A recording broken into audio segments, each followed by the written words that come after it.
सारे नेता और कार्यकर्ता, उनका विश्वास अब मोदी जी में है, भारतीय जनता पार्टी में है, विकास के लिए और जन कल्याण के लिए और अपने देश को आगे बढ़ाने के लिए। कांग्रेस की हालत ये हो गई कि अब उम्मीदवार भी नहीं रहना चाहते, कुछ तो शर्मा शर्मी में बने। मध्य प्रदेश और पूरा देश इस घटियावाद की राजनीति से गुजर रहा है। चुनाव के मुद्दे कितने घटिया स्तर के हैं और निचले स्तर के हैं। प्रधानमंत्री जी लगातार मंचों पर असत्य कथन कर रहे हैं। अब किस तरह की भाषा बोल रहे हैं? एक प्रधानमंत्री को इस तरह के मुद्दे, इस तरह की भाषा बोलना चाहिए क्या? लोग हंस रहे हैं, पूरे भारतवर्ष के लोग। एक तरफ कह रहे हैं कि भारत विश्वगुरु है और दूसरी तरफ इस तरह का घिनौना दल बदल, इस तरह के विद्रूप। चुने तो आप लोगों ने ना, सांसद का टिकट दिया उनको और पता ही नहीं चला एकदम ऐसे। हाँ, मुझे पता था कि सत्ताधारी दल से सवाल ना पूछ के कांग्रेस से ये सवाल पूछा जाएगा, क्योंकि पहले ये सब एस्टैब्लिश किया जाता है, फिर कांग्रेस से इस तरह के सवाल पूछे जाते हैं।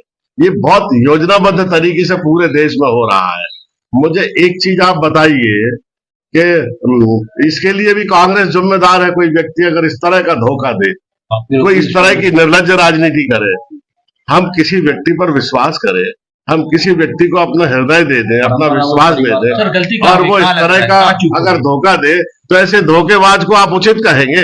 उसकी आलोचना करने के बजाय आप कांग्रेस की आलोचना करेंगे। नहीं, प्रत्याशी चयन में कोई चूक नहीं हुई। पूरा प्रत्याशी सोच समझ के दिया गया।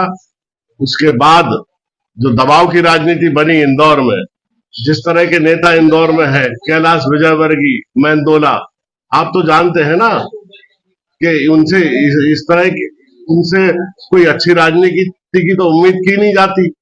और उनके बारे में पब्लिक परसेप्शन क्या है, ये पूरी दुनिया जानती है। उनका रिकॉर्ड क्या है और किस तरह की चाल चलन और राजनीति है उनकी, पूरी दुनिया जानती है।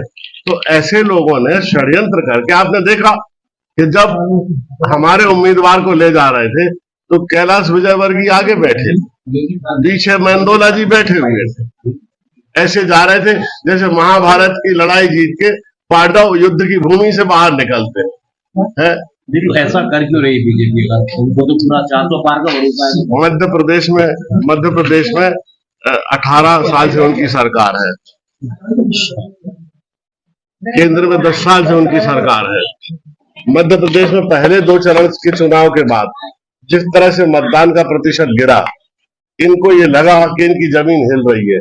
ये आज भी ठीक से मूल्यांकन नहीं कर पा रहे हैं कि घटा हुआ मतदान कांग्रेस के फेवर में रहेगा या बीजेपी के फेवर में रहेगा। हम लोगों का ये कहना है कि दूसरे चरण में पुरुषों का 11% मतदान कम हुआ, महिलाओं का 11% और पुरुषों का 8% मतदान कम हुआ। और उन शहरी क्षेत्रों में जहां बीजेपी पिछले 2 चुनावों में बहुत बड़े बहुमत से जीती थी, वहां मतदान का प्रतिशत गिरा। तो ये स्वाभाविक है हम लोगों का कहना कि वहां जहां उदासीनता रही, तो वहां ये मतदान बीजेपी के पक्ष में जाता हुआ नहीं दिखाई दे रहा है। और इसके चलते इन्हें कोई बड़ा बम फोड़ना था, एक बड़ा प्रभाव डालना था, जिसके चलते इंदौर जैसे मर्म स्थल को इन्होंने चुना, जहां हमारी सबसे कमजोर कड़ी थी, उस पर इन्होंने प्रहार किया। और ये दल बदल करा के बाकी बचे चुनाव पर ये दिखाना चाहते हैं कि मनोवैज्ञानिक लड़ाई में भारतीय जनता पार्टी कांग्रेस से आगे निकल गई है।